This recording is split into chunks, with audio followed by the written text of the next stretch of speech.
Class 4 তোমাদের ইজিকে নিয়ে আমি এসেছি, ইজিকে ক্লাসটা নিয়ে। ঠিক আছে, তোমরা আগের ক্লাসে আমি তোমাদেরকে লেসন 7 আলোচনা করেছিলাম।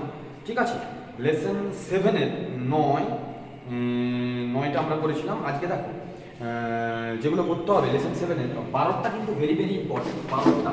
ঠিক আছে, এটা করতে হবে। তাও আমি 11 প্রশ্নটা তোমাদেরকে বলে দিচ্ছি। Do you have a national calendar in India?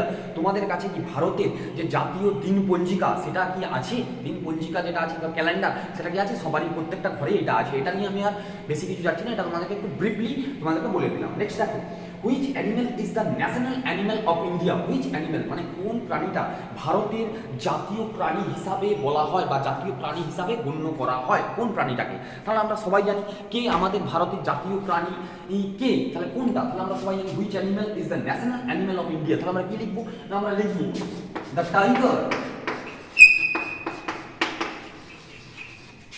Is the national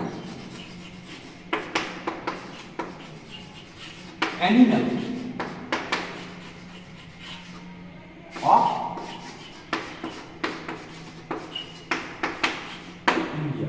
তাহলে আমরা পেয়ে গেলাম দ্য টাইগার। তাহলে বাঘটা কি না ভারতের জাতীয় প্রাণী। তাহলে the tiger is the national animal of India. তাহলে তোমরা 12টা করবে। ঠিক আছে, the tiger is the national animal of India. ঠিক আছে,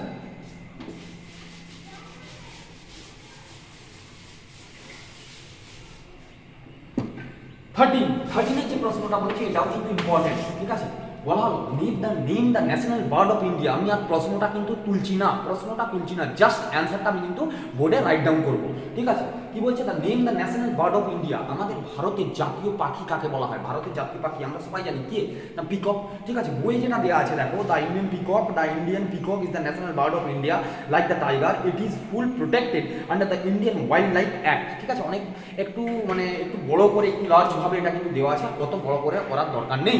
তোমাদের ক্লাসের জন্য আমি যেটা লেখাচ্ছি দেখো, এই লেখাটা করবে, আশা করি তোমাদের কাজে লাগবে। তাহলে তোমরা কি লিখবে? না পিকক। তাহলে কি which name the national bird of India? তাহলে তোমরা কি লিখবে? না peacock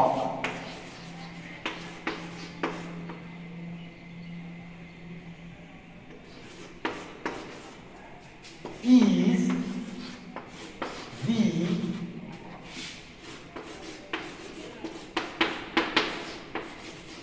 national bird of India। ঠিক আছে, তাহলে তোমরা শুধু অ্যান্সারটা এইভাবে লিখবে, peacock is the national bird of India. ময়ূর হয় আমাদের দেশের কি জাতীয় পাখি। ঠিক আছে, অত বড় করে করার দরকার নেই, এটা লিখবে তাহলে আশা করি ঠিক আছে। হ্যাঁ, 30। এবার দেখো, এটা তোমাদের ভেরি ভেরি ইম্পর্টেন্ট প্রশ্ন একটা। দেখো 14 দাগটা কি বলছে? না বলছে what is the national flower of India? ভারতের যে জাতীয় ফুল সেটা কি? তোমরা এইভাবেও লিখতে পারো, বইয়ের যে ভাষা আছে এটাও তোমরা এখানে দিতে পারো, the national flower of India is the lotus. ঠিক আছে, আবার তোমরা এইভাবেও করতে পারো, লোটাস ইজ দি ন্যাশনাল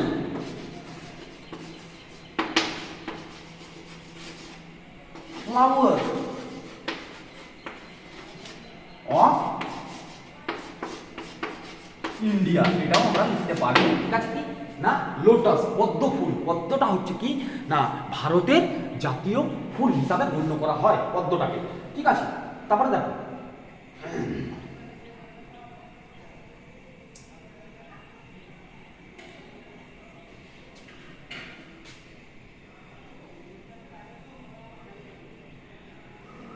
দেখো 15 দাগটা দেখো,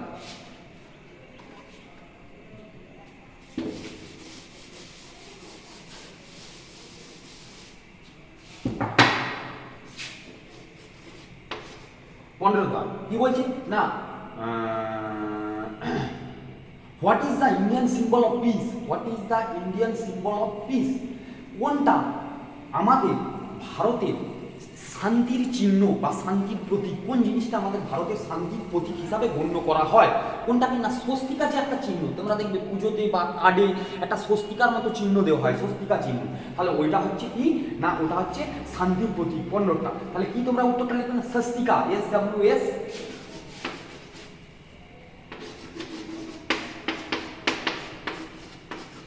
is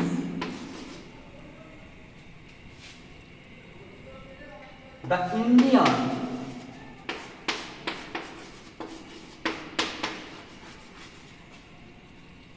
symbol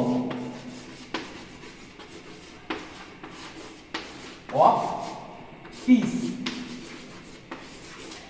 এই যে স্বস্তিকা যে চিহ্নটা, এটা কি না হচ্ছে ইন্ডিয়ান সিম্বল অফ পিস। এটা হচ্ছে ভারতীয় বা ভারতের কিসের না শান্তির প্রতীক হিসাবে গণ্য করা হয় স্বস্তিকা চিহ্নটাকে।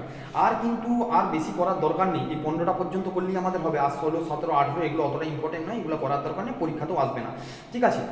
তাও আমি একটু তোমাদেরকে ডিসকাস করে দিচ্ছি। 16টা বলেছে দেখো, what is the universally recognised gesture of Indian greeting মানে অভিবাদন জানানো বা ভারতকে কাউকে ভারতে কেউ এসেছে হয়তো তাদেরকে আপ্যায়ন করা যে গ্রিটিং যে সিম্বল, সেটা কি, সেটা হচ্ছে কি না নমস্কার। নমস্কারটা হচ্ছে কি না একটা হচ্ছে জাতীয় গ্রিটিং, একটা ন্যাশনাল গ্রিটিং, একটা সিম্বল, এটাকে বলা হয় নমস্কার। তাহলে কি তোমরা লিখবে, ইট ইজ নমস্কার ডান উইথ ফোল্ডেড প্লামস, হাতগুলো জড়ো করে এটা করতে হয়, ঠিক আছে। তারপরে দেখো, which building symbolises the government of India, কোন বিল্ডিংটাকে গভর্নমেন্ট অফ ইন্ডিয়া সিম্বলাইজ করা হয়েছে, কোন বিল্ডিংটাকে, দ্য পার্লামেন্ট। তাহলে কি লিখবে না the parliament symbolises the government of India, parliament symbolises the government of India.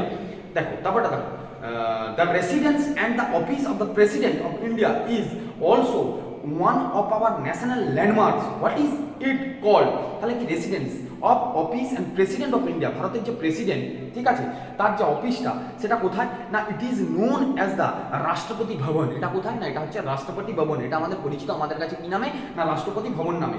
এটা কোথায় অবস্থিত না it is in Delhi, it is in Delhi. তাহলে এটা দিল্লিতে অবস্থিত, ঠিক আছে। এই 16, 17, 18 এটা করার দরকার নেই, 15টা পর্যন্ত করলেই হবে। আমি আরেকবার তাও বলে দিচ্ছি, which animal is the national animal of India, the tiger is the national animal of India, ঠিক আছে। আবার বলা হলো কি name the national bird of India, তাহলে the peacock is the national bird of India. আবার বলছে what is the national flower of India, the lotus is the national flower of India. আবার দেখো, what is the Indian symbol of peace, তাহলে the Swastika symbol is the Indian symbol of piece, ভারতের জাতীয় শান্তি প্রতীক কি না স্বস্তিকা সিম্বল, ঠিক আছে। লেসন 7টা তোমাদের হলো, নেক্সট ডেটে আমরা পরের লেসনগুলো এগোবো।